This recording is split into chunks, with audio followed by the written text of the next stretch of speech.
অপেক্ষায় আছেন আসবে কবে সে ভোটের আগের রাত। টাকায় সব বিক্রি হয়ে যাবেন পশুর দামে। পশুর দামে বিক্রি হলেও তো ভালো। বাজারে একটা ভালো মানের মুরগি কিনলে 800 থেকে 1000 টাকার প্রয়োজন। ভালো মানের একটা ছাগল কিনলে ফতুল্লায় 15 থেকে 20,000 টাকার প্রয়োজন। একটা গরু কিনলে কত? 1 লাখ। আর সোনার বাংলার আশরাফুল মখলুক আপনারা ভোটের আগের রাতে বিক্রি হবেন বাজার দরে 500 টাকায়। তার মানে আপনার দামটা ছাগলের সমানও নাই। কি বুঝলাম? যে আপনি ছাগলের থেকেও খারাপ, আপনি গরুর থেকেও খারাপ, আপনি শূকর থেকেও খারাপ, আপনি কুকুর থেকেও খারাপ। আপনি মানুষ না অমানুষ। আপনি কি অমানুষ। যেই চোরারা শ্বশুর বাড়ির থেকে যৌতুক খায়, ওরা আজীবন বউয়ের গোলাম হয়ে থাকে, কথা বলতে পারে না। নেতা ফেতা গো টাকা খাইয়া এরপরে এগো আল্লাহর ঘরের মধ্যে ঢুকানো হলো। ঢুকাইছে ভালো, মসজিদ মেরামত করবে, এরা ইমাম আলেমদের উপরে মাস্তানি করে। আর আপনারা তাকায় তাকায় মজা নেন না। এটা অমানুষের কাজ, মানুষের কাজ না। মানুষ কখনো টাকায় বিক্রি হয় না। টাকায় বিক্রি হয় পশু আর অমানুষ। আপনি ভোট দিবেন, ভালো কথা, যাকে মনে চায় দিবেন হিসাব করে। সেখানে টাকা নিবেন কেন? আপনাকে ভোট দিতে বলে কেন? ভোট দেওয়ার প্রয়োজন কি আপনার? হারাম খুরি করে ভোট দিয়া লাভ কি? কিছুদিন পরে আবার দেখেন না, মাইয়ের উপরে হামলা, বউয়ের উপরে হামলা, চিল্লা চিল্লি করে, গাইবি আওয়াজ আসতেছে 500 টাকায় সব কিনে ফেলেছি। চিল্লাও কেন? তোর মেয়ে, তোর স্ত্রীর ইজ্জত সব আমরা কিনে ফেলেছি। এজন্য জনগণ ভালো হলে নেতারাও ভালো হয়, জনগণ হারামি হলে নেতারাও হারামি হয়। জনগণ আগে হারাম পচা পায়খানা খাইয়া নেতাদেরকে শিখায় তোমরাও আবার আমগো জায়গায় বসে আমাদেরটা খাইও। তাহলে নেতার দোষ কি? চেয়ারম্যানের গালি দেন কেন? চেয়ারম্যান তো আগে হারাম খায় নাই, আপনারা খাইয়া ভোটের আগে তাকে শিখাইছেন। টাকার বিনিময়ে 1 নম্বরে যদি কেউ টাকা খেতে চান, আমার বয়ানে যে হেদায়েত তা তো না।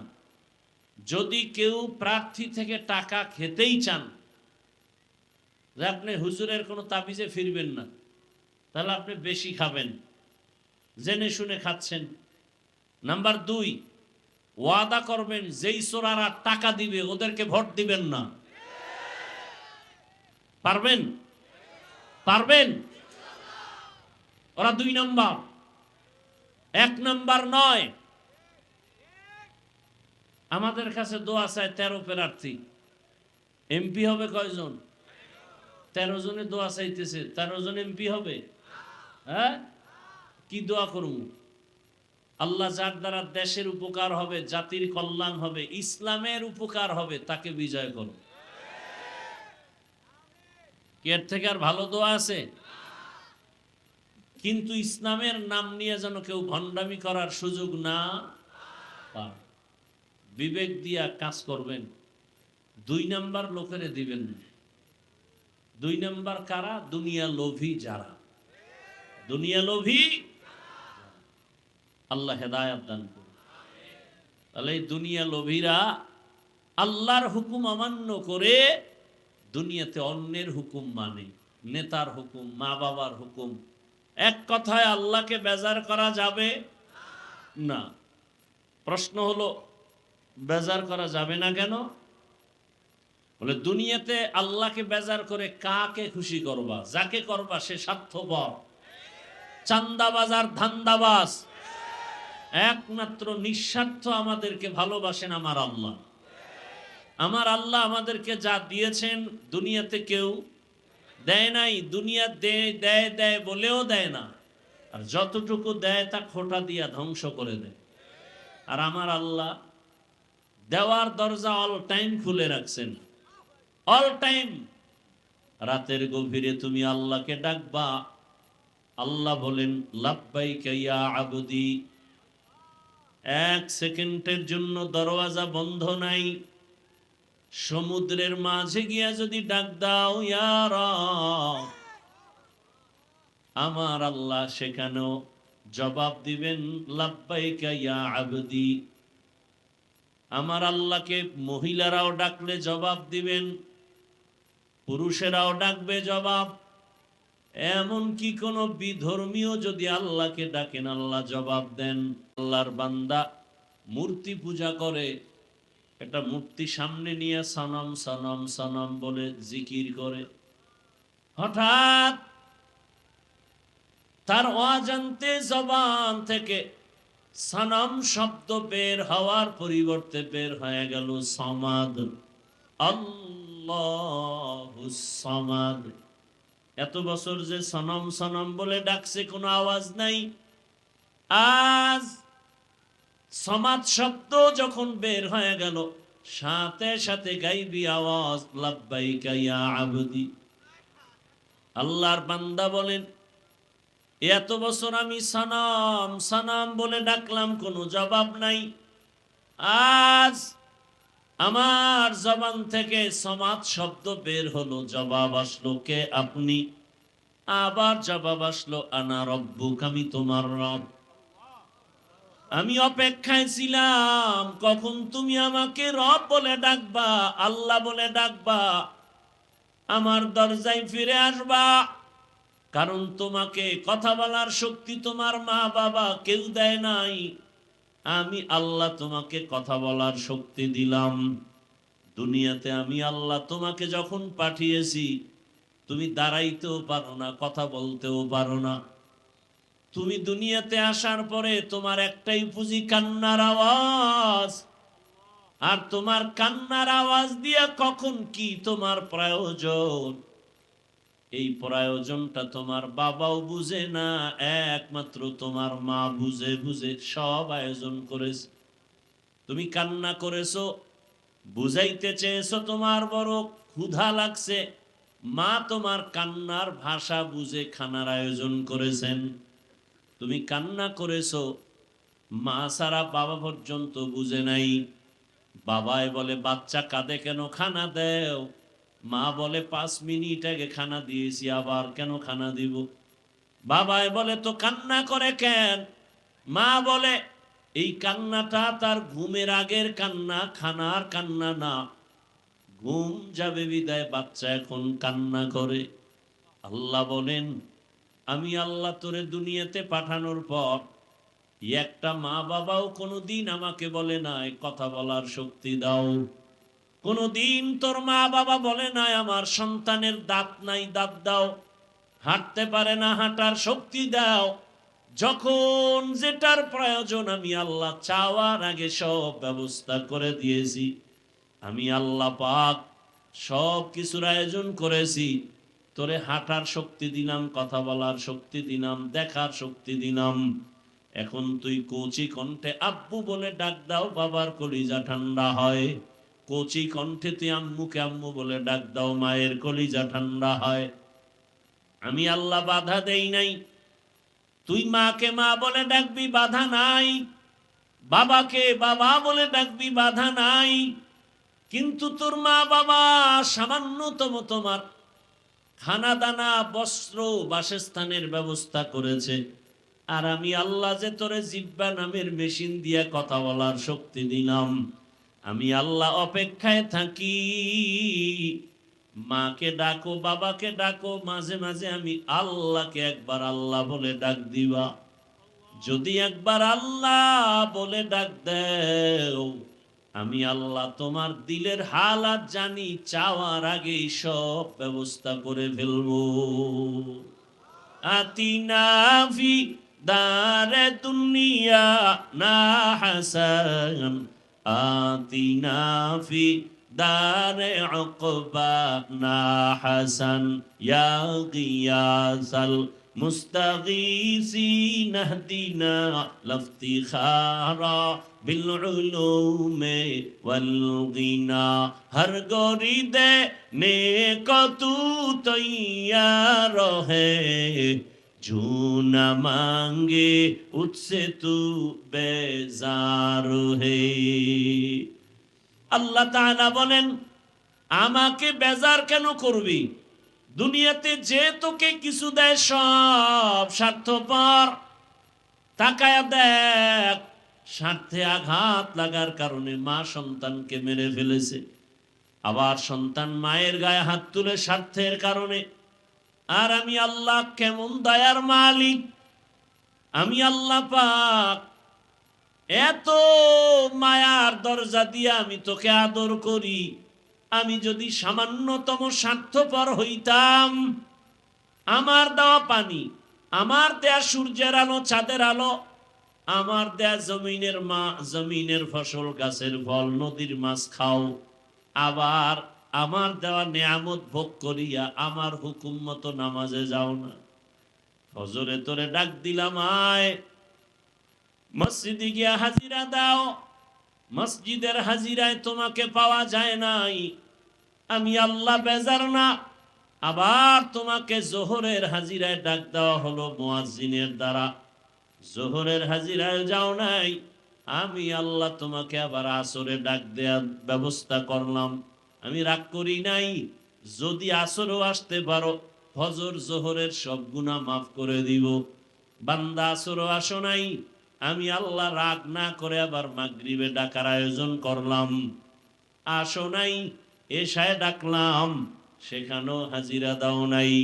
মুয়াজ্জিনের মাধ্যমে ডাকার পর, আলেম ওলামার ডাকার পরেও আসো নাই। এবার আমি আল্লাহ কেমন দয়ার মালিক! আমি আল্লাহ নিজে রেডি হয়ে গেলাম, আমি নিজেই তোমাকে ডাকার জন্য হাজির হব। আমি আল্লাহ নিজেই ডাকার জন্য রেডি। অতিও গভীর হয় রজনী যখন, নীরবে প্রভুর নাম জপিও তখন। প্রভুর করুণা যদি পাইবারে চাও, গভীর রাতে উঠে প্রভুর গুণগান গাও। আল্লাহ তাআলা প্রতিদিন রাতের শেষ ভাগে ডাকতে আসেন। প্রথম আসমানে এসে ডাকেন, আলা মিন মুস্তাগফিরিন ফাগফির আলাহ। কে গুনাহ করেছো? পাহাড় পরিমাণ গুনাহ করেছো, 20, 30, 40, 50 বছরে। আমি রব ডাকতে আসছি, ক্ষমার দরজা খুলে ডাকতেছি। হাতের গুনাহ, চোখের গুনাহ, জবানের গুনাহ, অন্তরের গুনাহ।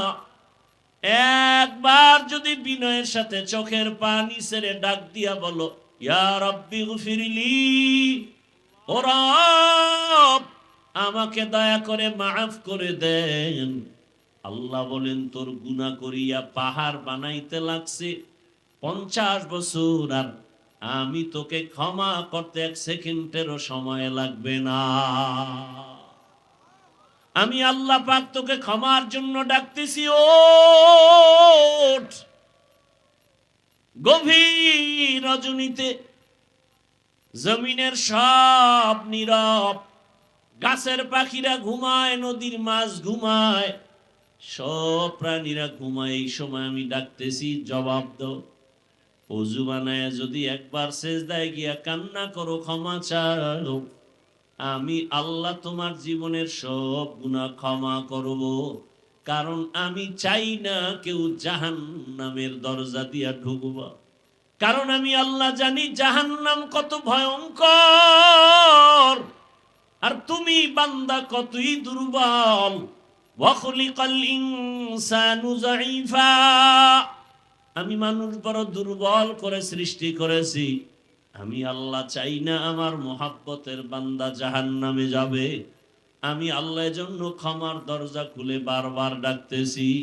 আমি আল্লাহ যদি স্বার্থপর হইতাম, যারা আমার দেয়া নিয়ামত ভোগ করি আমার হুকুম মানো না, নামাজ রোজা করো না, দাড়ি ওসার রাখো না, আমি আল্লাহ ঘুমের মধ্যে তোকে এমন ঘুম পাড়ায় দিতাম আর সজাগ হতে পারতি না। আমি আল্লাহ চাই না তুমি গুনাহ নিয়ে আমার আদালতে আসবা। আমি আল্লাহ বারবার তওবার দরজা দিয়া ডাকি, বান্দা পেছনের গুনাহ থেকে ক্ষমা চাইয়া নতুন ভাবে তওবা করে ইবাদতের ময়দানে দাঁড়ায় যাও, আমলের ময়দানে আগায় যাও। আর তওবা করো, নামাজ ছাড়বা না, বেপরদায় চলবা না, আল্লাহর হুকুমের বাহিরে চলবা না।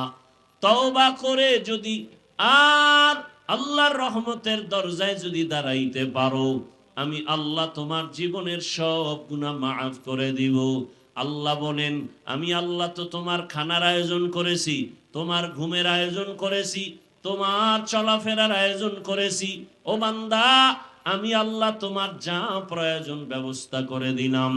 দুনিয়াতে চলার জন্য আলোর প্রয়োজন, সূর্য আর চাঁদ দিয়ে আলোর ব্যবস্থা করে দিলাম। দুনিয়াতে চলার জন্য তোমার খানার প্রয়োজন, আমি আল্লাহ মোহাব্বত করে ভালো খানার আয়োজন করে দিলাম। খানা তো আমি পিপিলিকারও দেই, গর্তের সব প্রাণীর খানা আমি দেই, নদীর মাছের খানাও আমি দেই, জঙ্গলের প্রাণীর খানাও আমি দেই। কিন্তু বান্দা তোমার খানাটা আলাদা পিওর করে বানিয়েছি। বান্দা তুমি ভাত খাও, চালটা আমি কাভার করে দিলাম, রুটি খাও, গমটাও কাভারে আটকায় দিলাম, যাতে তোমার কোনো দূষিত কিছু বাহির থেকে প্রবেশ করার সুযোগ না পায়। স্বচ্ছ পানির প্রয়োজন, পানি দিলাম, ময়লা ধুয়ে নাও। তোমার চাল আর রুটি রেডি, এখন খাওয়ার জন্য তোমার প্রয়োজন সবজি তরকারি, আমি আল্লাহ কুদরতের দ্বারা তরকারির আয়োজন করে দিলাম। তরকারিও রেডি, পাকানোর জন্য মশলা দরকার, আমি আল্লাহ কুদরতের দ্বারা তোমার মশলারও ব্যবস্থা করলাম। পেঁয়াজ রসুন সব নিয়ামত আল্লাহ দান করেছেন, কোন দুনিয়াওয়ালারা দান করে নাই। আল্লাহ বলেন, বান্দা তোমার শরীরকে তাজা রাখার জন্য সব ব্যবস্থা করলাম। তরকারি ভালো লাগে না, মাছ খাবা, মাছ কত ধরনের মাছ দিয়ে দিলাম, খাও, কাবারে আটকায় দিলাম যেন ময়লা তোমার ভেতরে না যায়। গোশত খাইবা, হাজারো ধরনের হালাল পন্থায় গোশতের আয়োজন করলাম। এত কিছু দিয়া আমি আল্লাহ তোমার থেকে কোনো টাকা চাই না, পয়সা চাই না। আমি চাই তুমি ব্যবসা করো, তুমি চাকরি করো, লেখাপড়া করো, সবগুলোকে তুমি ইবাদত বানায় করো। নবীর তরিকায় যদি করতে পারো, তোমার ব্যবসাটাও ইবাদত হবে। নবীর আদর্শ মেনে যদি ঘুমাইতে পারো, ঘুমটাও ইবাদত হবে।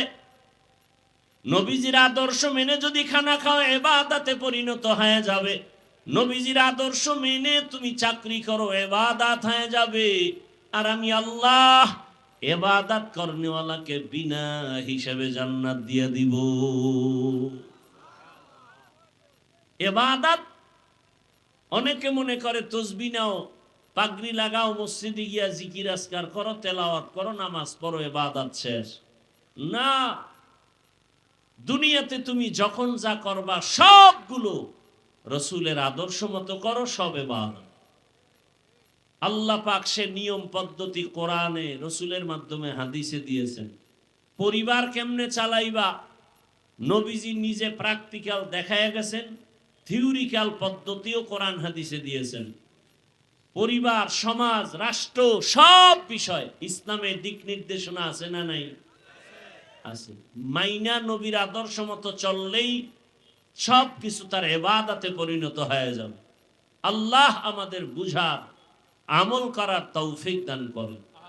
আরো আস্তে করে বলি, বিশাল আয়োজন, ইমাম সমাজ এই আয়োজন করেন প্রতি বছর।